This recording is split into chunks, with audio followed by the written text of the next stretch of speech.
আমাদের শিক্ষকরা লিখে দিবে অথবা লিখে দিবে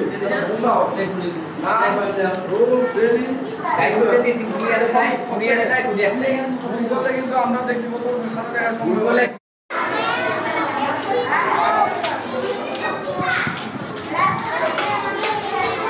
আমি চারিদিকে দেখান। এই যে আমাদের প্রতিভা শিশু নিকেতন বাগড়ার সহকারী প্রধান শিক্ষক হানিফ স্যার ওনার কার্যক্রম চালিয়ে বাচ্চাদেরকে দেখিয়ে দিচ্ছেন।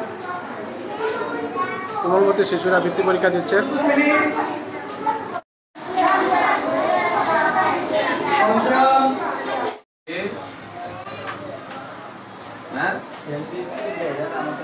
ব্যঞ্জনবর্ণ লিখবা ম থেকে তালিবাস্য পর্যন্ত। ব্যঞ্জনবর্ণ লিখবা ম থেকে তালিবাস্য পর্যন্ত। হ্যাঁ, সামনের দিকে নম্বর এত নঙ্গে এটা লিখো, এত নঙ্গে এটা লিখো। নার্সারি ম্যাডামদের জিজ্ঞেস করো তোমরা না পারলে। উনি তো অভিজ্ঞ স্যারে দাঁড়তে কত বছর ধরে দিতেছে এগুলো।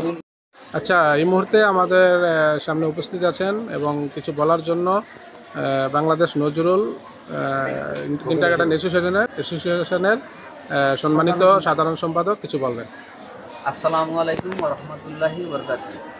প্রথমে আমি সকলকে সালাম জানাচ্ছি এবং শুভেচ্ছা। আসসালামু আলাইকুম ওয়া রাহমাতুল্লাহি ওয়া বারাকাতুহু। কবি নজরুলের কিন্ডারগার্টেন অ্যাসোসিয়েশনের পক্ষ থেকে ইনশাআল্লাহ প্রত্যেক বছরে আমাদের বাংলাদেশ কবি নজরুল কিন্ডারগার্টেন অ্যাসোসিয়েশন ঢাকা কেন্দ্রিক ব্রাহ্মণবাড়িয়া এবং কসবা শাখা থেকে আমরা একদিকে পরীক্ষা দিয়ে থাকি এবং এই শীতকালীন কচিকাঁচা ছেলে মেয়েদের নির্দিষ্ট করে তারা যেমন পরীক্ষা অ্যাটেন্ড করে তাদের সাহস এবং এই সমবৃদ্ধি বাড়ায়, তারা যেন এই অধিক রাহানি উদ্বুদ্ধ করে এবং তারা তাদের সুস্বাস্থ্য কামনা করে আমি কবি নজরুল কিন্ডারগার্টেন অ্যাসোসিয়েশন যেন সামনের দিকে আরও আগেই যায়। আর বাংলাদেশে একদিকে পরীক্ষাটা হয়, আমরা যেন বাংলাদেশ কবি নজরুল কিন্ডারগার্টেন অ্যাসোসিয়েশনের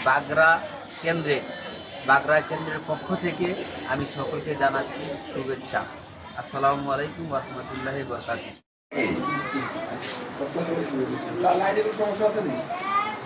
লাইট কি কম? আচ্ছা, হুজুর এদিকে আসেন, একটু কথা বলেন। বাচ্চাদের সাথে একটা নেই, সবাই সুন্দরভাবে এদিকে দাঁড়ান, এদিকে দাঁড়ান, মাঝখানে। যারা পর্যবেক্ষক আছে মেহরবানি করে আপনাদের সাথে তাদের নাম, রোল নম্বর, তাদের সেন্ডে লেখা আছে কিনা। বিসমিল্লাহির রহমানির রহিম। খাতা জমা দিতে। সুপ্রিয় দর্শক, আমরা এই মুহূর্তে আছি বাগড়া প্রস্তাবিত ফাজিল মাদ্রাসায়, কামিল মাদ্রাসায় সরি। এই মুহূর্তে আমাদের মাঝে উপস্থিত আছেন এই বাগড়া মাদ্রাসার সম্মানিত প্রভাষক অধ্যক্ষ জনাব সাইদুর রহমান এবং সাথে আছেন বৃত্তি পরীক্ষা উপস্থিত শিক্ষকবৃন্দ। তো আমি এই মুহূর্তে আমার সম্মানিত অধ্যক্ষ সাহেবের কিছু কথা শুনব। যে কোমলমতি শিশুরা যে বৃত্তি পরীক্ষা দিতে আসছেন তাদের সুশৃঙ্খলভাবে সুন্দরভাবে আমরা দেখেছি, আমরা মিডিয়ার ব্যক্তিগণ সুন্দরভাবে শিশুরা পরীক্ষা দিচ্ছে এবং সুন্দরভাবে বসিয়ে সব কিছু হচ্ছে।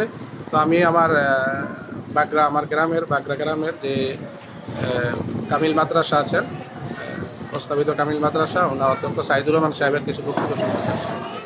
আসসালামু আলাইকুম ওয়া রাহমাতুল্লাহি ওয়া বারাকাতুহু। সম্মানিত আমাদের সাংবাদিক সহ অভিভাবকবৃন্দ, আপনারা জানেন প্রতি বছরই আমাদের এই বাগড়া মাদ্রাসায় আমাদের এলাকার কেজি স্কুলগুলোর মেধা বিকাশের জন্য তাদের বৃত্তি পরীক্ষার আয়োজন করা হয়। বাংলাদেশ কবি নজরুল অ্যাসোসিয়েশন আজকে যে বৃত্তি পরীক্ষায় আমাদের অসংখ্য কেজি স্কুলের ছাত্রছাত্রী অংশগ্রহণ করছে এবং সুচারুরূপে পরীক্ষা অনুষ্ঠিত হচ্ছে। শারীরিকভাবে সবাই আমাদের অভিভাবক যারা আছে সুন্দরভাবে তারা তাদের জায়গাতে চলে গেছে। শৃঙ্খলা এবং সুন্দর পরিবেশে আমাদের পরীক্ষাটা অনুষ্ঠিত হচ্ছে। আমাদের সম্মানিত টিচার, আমাদের প্রধান শিক্ষক, বিশেষ করে আমাদের জামাল স্যার, আমাদের আব্দুল করিম যিনি আমাদের সভাপতি হিসেবে আছেন, আমাদের বাসুদেব সাহেব সহ সকল আমাদের প্রধান শিক্ষকরা, আমাদের রাস্তার সহ আমাদের সবার সহযোগিতা ইনশাল্লাহ আমরা পরীক্ষাটা সুন্দরভাবে সমাপ্ত করতে পারবো আশা করি। এবং আশা করি আমাদের পরবর্তী জেনারেশন এই শিক্ষাটাকে নিয়ে তারা দেশ জাতি গড়ার কাজে তার ভূমিকা রাখবে, ক্ষমতা রাখবে বলে আপনাদেরকে অসংখ্য ধন্যবাদ। আমরা যারা মিডিয়াকর্মী আছেন তাদেরকে আমাদের এই পরিষদের পক্ষ থেকে, এই বৃত্তি পরীক্ষার কেন্দ্রের পক্ষ থেকে আন্তরিক ধন্যবাদ। আসসালামু আলাইকুম। সামনে উপস্থিত আছেন নজরুল কিন্ডারগার্টেন অ্যাসোসিয়েশনের সম্মানিত সভাপতি জনাব আব্দুল করিম স্যার। উনি ওনার মূল্যবান কিছু বক্তব্য বলার জন্য অনুরোধ করছেন। আসসালামু আলাইকুম। আমাদের 2025 রবি নজরুল বৃত্তি পরীক্ষা প্রতি বছরে নেই আমরা এই সময় আমরা একটা পরীক্ষা নিই ছেলেমেয়েদের সময় মধ্যে ছেলেমেয়েদের মেধা যাচাই করার জন্য এবং তাদের বিকাশ বৃদ্ধি করার জন্য।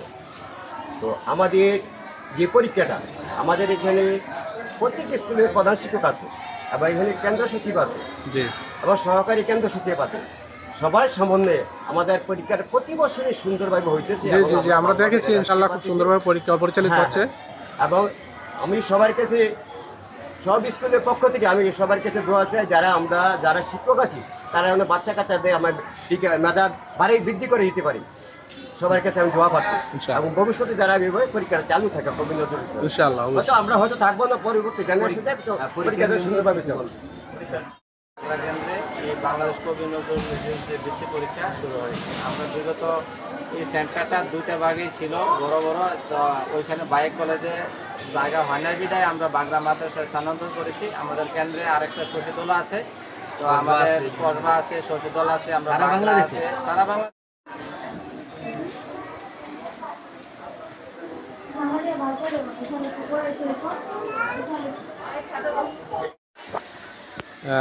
এই মুহূর্তে আমরা সম্মানিত সাধারণ সম্পাদক এবং সম্মানিত সভাপতির বক্তব্য নিয়েছি। এই মুহূর্তে আমি আমারই গ্রামের যে কিন্ডারগার্টেন আছেন প্রতিভা শিশু নিকেতন, ওই স্কুলের প্রধান শিক্ষক এবং আমার অনেক আগের বন্ধু, আমি ওনার মুখ থেকে যে বাচ্চারা যে সুন্দরভাবে পরীক্ষা দিচ্ছে বা এত সুন্দর সুশৃঙ্খলভাবে পরীক্ষার কেন্দ্রে উপস্থিত হতে পেরেছে, আমি ওনার বাচ্চাদের সুন্দর ভবিষ্যৎ গড়ার জন্য যে শিক্ষকরা কারিগরি করে সেই জনাব রাসেল স্যারের মুখ থেকে বাচ্চাদের দিক নির্দেশনামূলক কিছু বক্তব্য শুনতে চাচ্ছি। আসসালামু আলাইকুম। ধন্যবাদ প্রিয় খলিল ভাইকে। উনি আমাদের এই বাগড়া দারুল উলুম প্রস্তাবিত কামিল মাদ্রাসার 2025 শিক্ষাবর্ষের বাংলাদেশ কবি নজরুল কিন্ডারগার্টেন অ্যাসোসিয়েশনের বৃত্তি পরীক্ষায় সুন্দরভাবে পরিদর্শন করার জন্য এবং উপস্থিত আছেন ভয়েস অফ বায়েক চ্যানেলের সম্মানিত জমশেদ ভাই এবং মঈনপুর হাই স্কুলের সম্মানিত গণিত টিচার জসিম ভাই সহ আমাদের অ্যাসোসিয়েশনের এবং প্রধান শিক্ষক, তো সকলকে ধন্যবাদ। আজকের এই 2025 শিক্ষাবর্ষের কবি নজরুল বৃত্তি পরীক্ষা মাশাআল্লাহ আমি আজকে প্রায় 2012-13 সাল থেকে এটাতে জড়িত। তো আজকে প্রায় এক যুগের উপরে অংশগ্রহণ করি। তো সর্বোপরি দেখে আসছি স্বচ্ছ এবং পরিষ্কার একটা বৃত্তি পরীক্ষা, যেটা আমাদের শ্রদ্ধেয় করিম স্যার এবং জামাল স্যারের নেতৃত্বে আমাদের সহযোগিতায় সুন্দর একটা পরীক্ষা অংশগ্রহণ হয় এবং দূর দূরান্ত থেকে গার্ডিয়ানরা আসে এবং অদ্যবধি পর্যন্ত কোনো বিদ্যালয় কোনো কমপ্লেন করতে পারে নাই যে এই পরীক্ষাতে কোনো দুর্নীতি বা কোনো স্বজনপ্রীতি বা পরীক্ষার হলের মধ্যে কোনো রকমের অসাধু উপায় অবলম্বন করা হয়, এই ধরনের কোনো কিছু অদ্যবধি ধরা হয় নাই। আমরা প্রত্যেকটা স্কুলের প্রধান শিক্ষক এখানে হল সুপারের দায়িত্ব এবং পরীক্ষা নিয়ন্ত্রকের দায়িত্ব পালন করি। সর্বোপরি আমরা আমাদের মেধা, চেষ্টা, বুদ্ধি সব কিছু খাটিয়ে আমরা প্রতি বছর একটা ভালো একটা বৃত্তি নিয়ে এই শত শত হাজার হাজার ছেলেমেয়েদের মধ্যে থেকে সঠিক মেধা যার আছে তাকে নির্ণয় করে আমরা বৃত্তিটা প্রদান করার চেষ্টা করে থাকি। ভালো থাকবেন, সকলকে অসংখ্য ধন্যবাদ এবং আগত সকল অভিভাবক এবং শিক্ষকদেরকে মুবারকবাদ জানিয়ে আমি আমার বক্তব্য শেষ করছি। আসসালামু আলাইকুম ওয়া রাহমাতুল্লাহি ওয়া বারাকাতুহু। জি, জনাব রাসেল স্যার, আমি জানি গত বৃত্তি পরীক্ষায় আপনার স্কুলে মোটামুটি 23টা বৃত্তি পেয়েছেন। এবার আপনি কতটুকু আশাবাদী? এবার আমি মোটামুটি আশাবাদী। আমার বিদ্যালয়ে বিভিন্ন অ্যাসোসিয়েশন থেকে প্রায় 35 থেকে 40টা বৃত্তির আমি আশাবাদী এই বছর। হ্যাঁ, ইনশাআল্লাহ সবাই দোয়া করবেন। জি, বিসমিল্লাহির রহমানির রহিম। এই মুহূর্তে আমি দুজন অভিভাবকের সামনে দাঁড়ানো আছি। এর মধ্যে একজন বাগড়া প্রতিভা শিশু নিকেতনের ওনার এক বাচ্চা কোন ক্লাসে পড়ে তোমার বাচ্চা? প্লেতে পড়ে। আমারই ভাতিজা জনাব শরীফ, ডাক্তার শরীফ, ওনার মেয়ে কোমলমতি মেয়ে পরীক্ষা দিচ্ছে। তো উনি ওনার মেয়েকে এই বৃত্তি পরীক্ষার মধ্যে কতটুকু স্যাটিসফাই ওনার মুখ থেকে কিছু শুনতে চাচ্ছি, বলো। তো অবশ্যই, কারণ মেধা তালিকার জন্য এবং হচ্ছে কি আপনার শিক্ষার অগ্রগতির জন্য বৃত্তিটা সবচেয়ে গুরুত্বপূর্ণ। বাচ্চাদেরকে যদি আপনি একটু ছোট থেকেই আপনার লেখাপড়ার প্রতি যদি ইয়া করতে হয়, তাইলে তাদেরকে বৃত্তি পরীক্ষা অবশ্যই দিতে হবে। এবং বৃত্তিটা হচ্ছে এরকম যে যেই কোনো প্রতিষ্ঠানের জন্য এটা একটা গুরুত্বপূর্ণ। আমি আশা করি যে সকল প্রতিষ্ঠানের সকল বাচ্চাদের গার্ডিয়ান যারা আছে তারা যাতে সচেতন হয় এবং সকল আপনার বৃত্তি পরীক্ষা বাচ্চাদেরকে যেন অ্যাটেন্ড করা, তাইলে বাচ্চাদের মেধা বিকাশে অনেকটাই উন্নত হবে এবং বাচ্চাদের মেধা বিকাশ করতে এই বৃত্তি অনেকটাই উপকার করবে। ধন্যবাদ জনাব শরীফ।